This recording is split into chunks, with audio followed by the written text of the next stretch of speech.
Saludo fraternalmente a todos y a todas las colegas de trabajo social que hoy se enlazan en esta transmisión.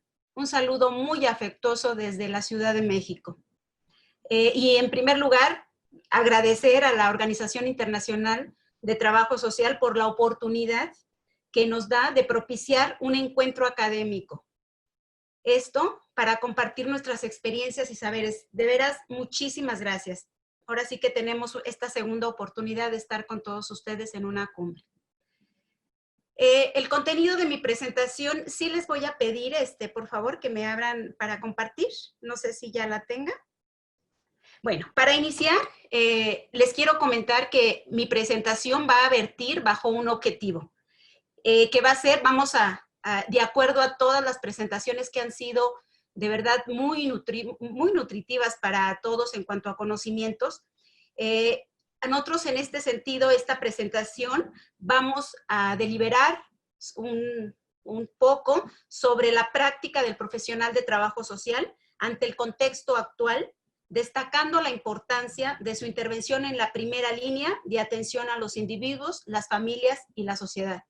Sí quiero mencionar que nosotros estamos inmersos en el ámbito médico, de tal manera que la mayor parte de esta presentación va a ser enfocado a trabajo social en áreas médicas.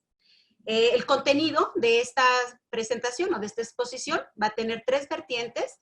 Uno de ellos va a ser el proporcionarles, dado que todos estamos al pendiente de la información de COVID en nuestros países y a nivel internacional, va a ser nada más como una presentación muy sencilla en relación a cómo estamos actualmente. Y el segundo punto que vamos a ver qué impacto ha tenido la pandemia sobre aspectos tan importantes como viene siendo la crisis sanitaria. Otro punto, la crisis económica o el impacto económico que hemos tenido en cada una de nuestras regiones. Otro punto, el impacto social. No me voy a meter a profundidad, sino mencionar y que estemos muy atentos en esto. Y el último punto que vamos a revisar en cuanto a los impactos es el impacto emocional. Vamos a ir cerrando la exposición sobre la práctica profesional de trabajo social como una propuesta para, ahora sí que consolidar en este tiempo de crisis nuestro actuar. Entonces, en ese sentido va a ser mi presentación bajo estos tres puntos.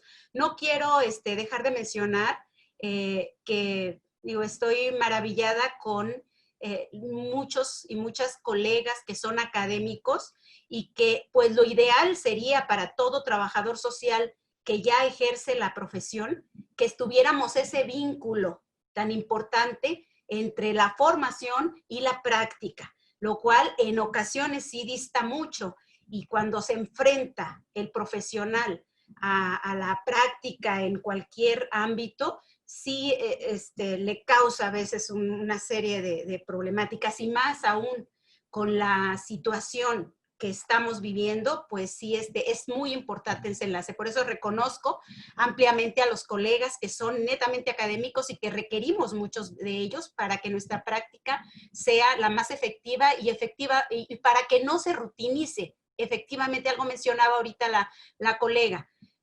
Llegamos a un punto de que la rutina ahora sí que nos ciega de todo lo importante y todo lo actual que podemos concentrar. Entonces, bueno, voy a iniciar con mi presentación. Voy a compartir aquí. Esta es una información generada en las últimas 24 horas. Como pueden observar, es al 4 de noviembre y los números pues no son muy alentadores. Los resultados nos señalan unas cifras muy altas, tanto en número de casos como tristemente en el número de muertes.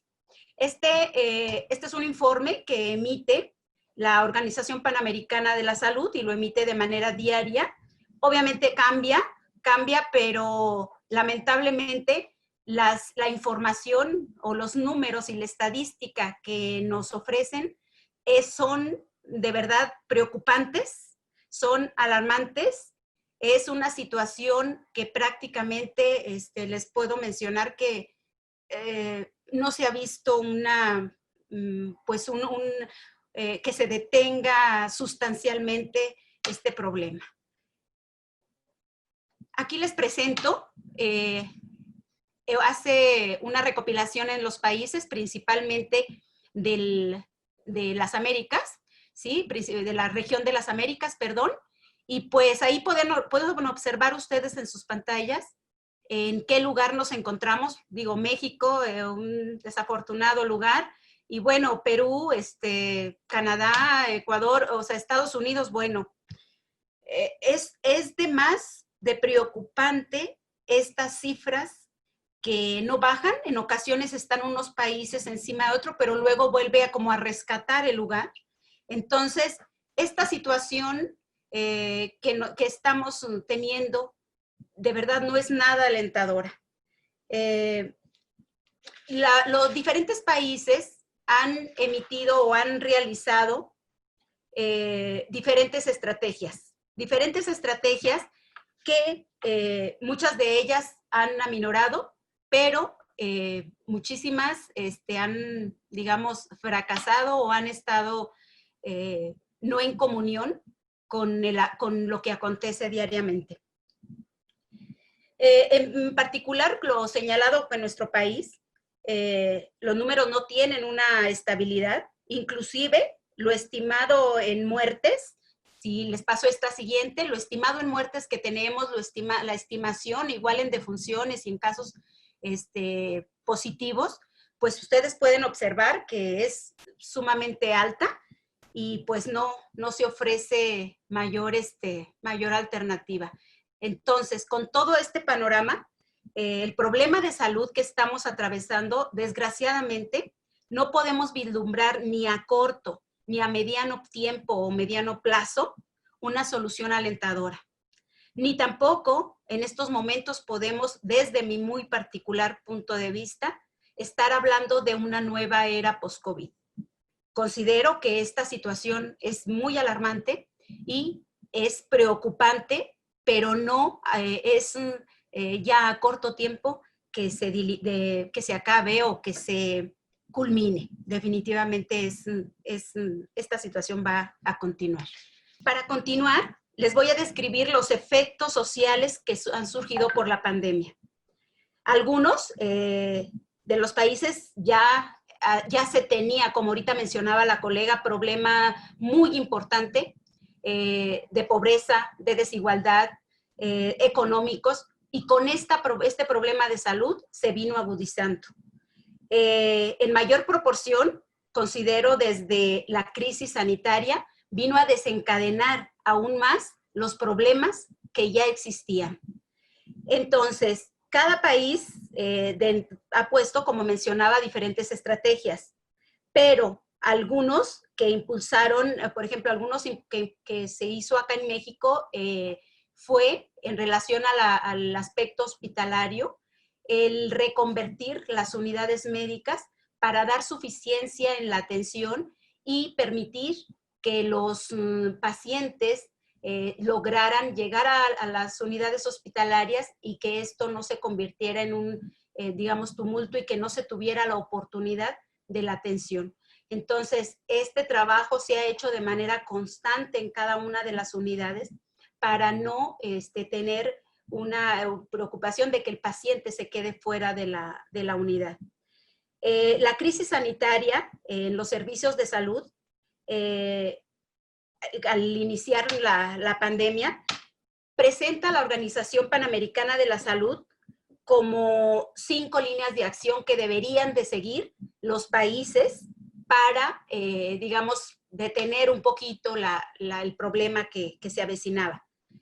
Y como en un punto principal proponía, en ese momento, le estoy hablando en marzo o abril, cuando fue la respuesta de la Organización Panamericana, fueron 4 líneas muy, muy importantes. El primer punto fue salvar vidas, que con este punto de salvar vidas concentraba la reorganización de los servicios de salud, mantener las actividades las que se pudieran seguir realizando, se tendrían que realizar, optimizar el manejo clínico de los casos y asegurar la cadena de suministros. El segundo punto, que también es muy importante, es la reducción en la transmisión. Esto a lo que se refiere es detectar y aislar los casos, rastrear y poner en cuarentena los contactos y participar activamente con la comunidad en las prácticas básicas y las medidas de salud pública. Implementar igual el distanciamiento social. Como tercer punto, manejó en esa respuesta de la OPS la protección a los trabajadores a la salud en su trabajo y en la comunidad. Y el cuarto punto es mantener la vigilancia epidemiológica y generar evidencia científica. ¿Esto por qué lo menciono? Porque a partir de ahí los países tendrían que haber hecho las acciones pertinentes para dar respuesta a esta situación que se avecinaba. ¿Sí? Entonces, posterior a que los países implementaron cada uno con sus diferentes estrategias, y lo que estamos viendo actualmente es que algunas no, o la gran mayoría no han funcionado. ¿Por qué? Porque ningún país estaba preparado para una epidemia de esta magnitud. Ningún servicio de salud, el sector salud como tal de cada país no estaba preparado para una epidemia de esta magnitud. Entonces, vuelvo a mencionar, todas las estrategias que se han hecho, yo creo que han sido con el mayor de los esfuerzos, con lo que han tenido y lo que han procurado los países, pero definitivamente es totalmente insuficiente. Aparte de esta crisis de salud que estamos enfrentando, nos trajo consigo un impacto económico muy fuerte, que inclusive la Comisión Económica para América Latina y el Caribe, la CEPAL, lo menciona como efectos directos y efectos indirectos. Un directo, principalmente lo económico, es en los sistemas de salud, que es ahí donde nos pega de una manera extraordinaria. Y los efectos en la oferta y la demanda. También plantea, en este sentido, que hay efectos de corto plazo y hay efectos a mediano y largo plazo. Estos efectos de corto plazo menciona mayor desempleo, y eso lo estamos viviendo en cada uno de nuestros países, menores salarios e ingresos, aumento de la pobreza y la pobreza extrema, y los sistemas de salud con mayor costo, fragmentados y desigualdades de acceso. En relación a los efectos de mediano y largo plazo, nos menciona quiebras de empresa, producción de inversión privada se reduce, menor crecimiento económico, menor integración de cadenas de valor y deterioro de las capacidades y productividad del capital humano.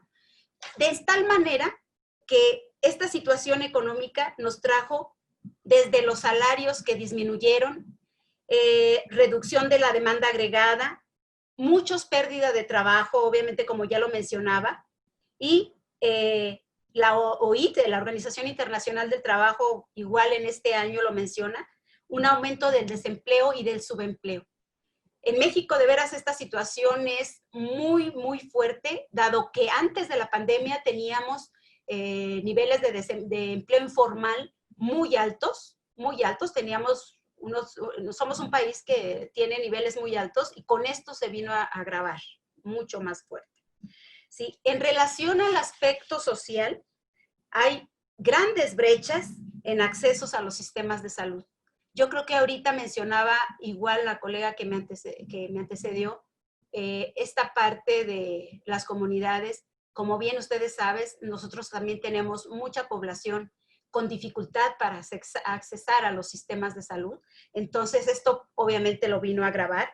Efectos significativos en el aprendizaje. ¿Qué más les puedo decir? Yo creo que ahorita mis antecesores, el ponente que habló sobre las tecnologías, igual mencionábamos que no todo el país, por ejemplo, aquí en México, tiene facilidad para estas tecnologías, y el aprendizaje obviamente se vuelve un problema. Cambios en las dinámicas familiares. Esto lo hemos visto con el confinamiento, con problemáticas de salud y de muerte en las familias, por lo cual las dinámicas familiares se han modificado, están en proceso y tienen enormes dificultades y problemáticas. La participación de los padres, especialmente las mujeres en el mercado laboral, también vino a tener un impacto esta situación que estamos viviendo, porque además las mujeres que se fueron o están ejerciendo el trabajo desde casa, pues obviamente también están los niños no están en la guardería, o sea, el impacto también es muy fuerte, principalmente en las mujeres que laboran. En las familias más pobres también están aumentando las tasas de trabajo infantil. Esos son también de acuerdo a últimos reportes en donde sí ha aumentado. Compartir una vivienda no garantiza la convivencia de un confinamiento adecuado. Sabemos y lo hemos visto que ello ha generado mayor número de personas en riesgo por violencia, hogares con menores sin redes de apoyo, personas en situación de calle o viviendas inadecuadas por insalubridad o hacinamiento. O sea, toda la problemática social que trajo consigo esta pandemia es sumamente relevante y es sumamente relevante que trabajo social tengamos esa apertura para visualizar toda esta problemática que estamos viviendo. No dejo en menor término el impacto emocional que también hemos tenido todos por esta situación sanitaria y demás. El miedo, la inseguridad y la ansiedad ante los cambios, la soledad, el aislamiento, dificultad para tener un duelo normalizado, ¿no? Como algunos autores lo llaman. O sea, no es lo mismo, y más, por ejemplo, puedo mencionar ahorita que pasaron las fechas de Día de Muerto acá en México, para nosotros o para muchos estados de la República Mexicana es todo un ritual el enterrar a un ser querido, ¿no? Entonces, esto nos trajo consigo el no hacer todo este protocolo y obviamente el aspecto en duelo o todo el proceso de duelo no se realiza en las familias como comúnmente lo tenemos acostumbrado, ¿no?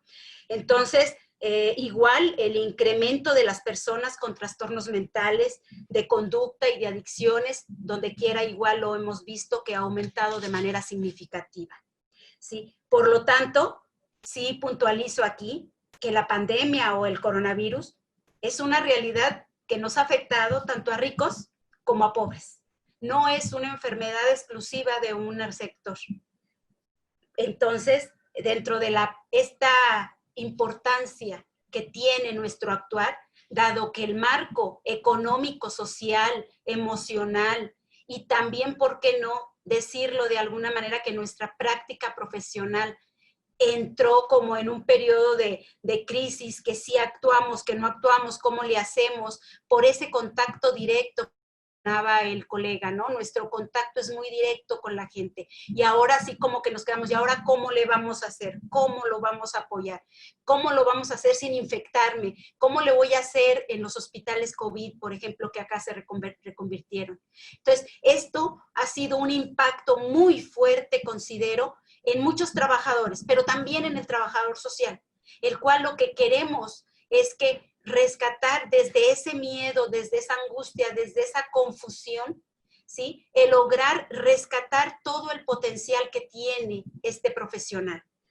El impacto que ha tenido en nuestra práctica concreta, pues es muy claro. Con este preámbulo que he señalado, me voy a apoyar de dos colegas que puntualizan o describen lo siguiente en relación a la práctica del profesional de trabajo social.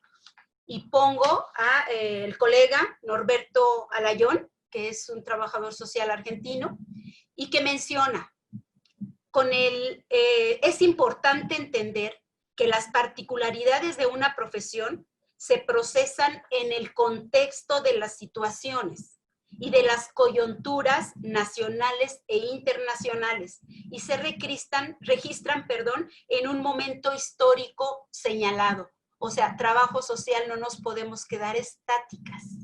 A eso se refiere. Tenemos que evolucionar igual como está los cambios o el contexto que tenemos en nuestro país y en nuestras comunidades y a nivel internacional. Igual, Montaño, en 2009, también aporta y dice que la profesión debe de apostar por una visión histórica, crítica.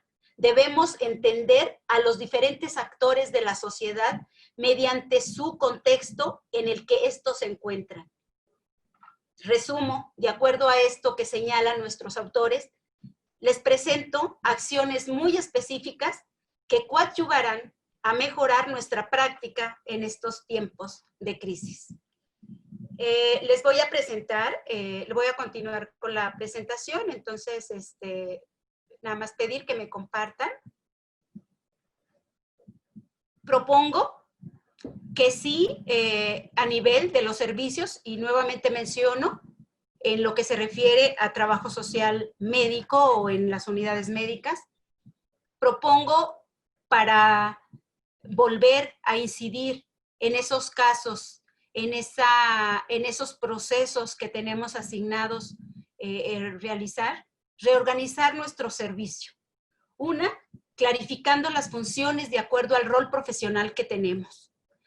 No dejarnos llevar y poner en alto lo que nosotros somos, lo que nosotros podemos realizar, y no a veces por la euforia de decir, sí, yo quiero realizar aquello o quiero realizar tal actividad, hacerla sin considerar nuestro rol profesional. Yo creo que en este sentido, si nosotros realizamos las acciones apegadas a nuestro perfil profesional, vamos a ser más visibilizadas dentro de ese ámbito que se ha destacado o se ha dicho que nada más el médico, la enfermera están en la primera línea. Algo totalmente muy importante es la aplicación de nuestra metodología de trabajo social de casos para una intervención de calidad. Mencionaba ayer una de nuestras colegas, el trabajo social de casos o el individual, la maestra de Perú, si no mal recuerdo, lo mencionaba, que es sumamente importante hacer énfasis en ahorita, es muy importante trabajar en relación a casos, apoyar a las familias, pero principalmente de manera individual. A través de, ayer igual nos mencionaba el colega Omar, la importancia de innovarnos en estas cuestiones tecnológicas, en todo lo que podamos absorber para poder proporcionar a nuestros usuarios, a nuestros pacientes, toda la información requerida, pero sí a través o continuando nuestra metodología, sin dejar de lado nuestra metodología. Continuidad de las acciones asistenciales, ahorita son relevantes. Fortalecer el proceso socioeducativo, evaluación de resultados y algo que también ya lo han mencionado, la promoción de liderazgos. Aquí todos los trabajadores sociales, todas las y los trabajadores sociales tenemos garantizado que somos personal de primera línea en cuestión de liderazgo, más en los hospitales donde obviamente cada quien está haciendo tu trabajo, pero nosotros tenemos esa relación con la gente, esa sensibilidad para la atención de las problemáticas que presentan y con quien se acercan es con nosotros. Entonces, desde ahí yo creo que podemos promocionar más el liderazgo que tenemos y hacerlo efectivo. La evaluación de resultados es sumamente importante. Regularmente no se realiza esa evaluación de resultados. Algo que igual ahorita se comentaba, evaluar la calidad de la atención que nosotros brindamos y evaluar de veras nuestras acciones con la gente. ¿Qué tanto impacto estamos teniendo? Aquí puedo mencionarles el acompañamiento. El acompañamiento es una metodología que nos aporta, bueno, al menos de lo que tengo noción, es, la revisé por parte de la colega doctora Esther Raya y la doctora Neus Carparnos de España, en donde nos dicen estos autores, ¿sí?, que el término de acompañamiento se ha extendido en los últimos 10 años para denominar una forma de intervención cercana a las necesidades de las personas en situación de vulnerabilidad y de exclusión social. Por un lado, el término de acompañamiento se convierte en un aspecto clave, puesto que entronca con aspectos conceptuales y metodológicos propios de trabajo social. En cuanto a lo que ellos proponen es priorizar mediar entre instituciones, tomar conciencia y hacer efectivo el ejercicio de los derechos. Por eso, en este sentido, yo sí me pareció importante registrar esto, que sí nosotros realizamos un acompañamiento y principalmente hacerlo un acompañamiento efectivo con los deudos, no permitir que en ocasiones nos toca ver 1 o 2 familiares que han perdido o más, que han perdido su ser querido, y lo vemos de una manera tan insensible y no tan cercana a su dolor y a su sufrimiento. Aquí es tan importante que nosotros continuamos realizando esta actividad, pero de verdad, un acompañamiento que sea totalmente efectivo. Promover la participación y la responsabilidad social de las personas. No podemos descartar esto. Tenemos que continuar con esta responsabilidad social. Mantener lazos de comunicación y solidaridad en las familias. Apoyo y orientación en los cambios de las dinámicas familiares, que hace un momento lo mencionábamos. Y ¿por qué no? Volvernos centros de apoyo y contención emocional. Esto, a grandes rasgos, sería un acompañamiento efectivo de trabajo social. La investigación social. Estamos todos conscientes que requerimos hacer de nuestra práctica una sistematización. Una sistematización que de verdad aporte conocimientos, ¿sí? Aporte conocimientos y que aporte a la profesión lo que estamos o lo que se puede compartir. Como sabemos, la sistematización es aquella explicación crítica de una o varias experiencias que a partir de su ordenamiento y reconstrucción descubre o explica la lógica del proceso vivido. Ahorita tenemos mucho material para compartir y sistematizar. Creo que ahorita es un muy buen momento para poder hacer de esta práctica profesional un buen argumento, porque va a servir de mucho a las futuras generaciones, esto que ellas no lo han vivido. Aparte... Estimada maestra, estamos sobre el tiempo.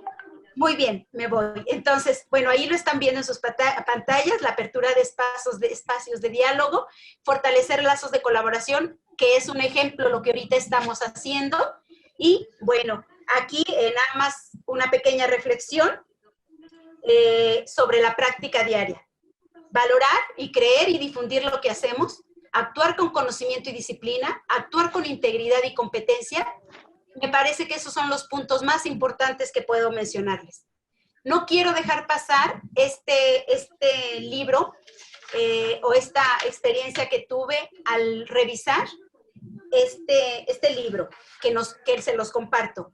Este libro es de un grupo de compañeros de la Universidad Iberoamericana de la Ciudad de México, que compartían desde que inició en la pandemia, en sus WhatsApp, compartía el autor, que aquí lo tienen presente, Juan San Juan, compartía fotografías y con ellos se enriquecía de pensamientos, reflexiones diferentes, inclusive hasta poesía. Lo que hicieron ellos fue rescatar todo esto que pudieron juntar en 100 días, hicieron este libro, el cual no nada más sirvió como un libro, como algo de arte, sino que además lo que se logró juntar de la venta, que fue todo un éxito de este libro, fue para procurar equipo de protección para médicos y enfermeras anónimos para los hospitales. Y este libro, al momento que se emite, se agota y ahora ya está en la nueva reimpresión. Son flores acompañadas de reflexiones sencillas, de solidaridad y camaradería, y hasta expresiones poéticas. Compartirles este pensamiento que dice: unimos voluntades, fuimos bien dirigidos y descubrimos que la colaboración proactiva en la distancia fue un factor esencial para realizar este proyecto editorial no convencional, lo que puede hacerse en tiempos de crisis. Y por último, nada más compartir esta fotografía para dar las gracias a más de 6,000 profesionales, colegas, trabajadores sociales que sumamos en el Instituto Mexicano del Seguro Social y que ha sido una fortaleza de ejemplo de atención a las personas y sus familias en la primera línea, en las unidades médicas y especialmente en los hospitales que se reconvirtieron COVID. Agradezco y reconozco su gran labor. Colegas, muchas gracias. Gracias, gracias. Y un abrazo fraterno desde México.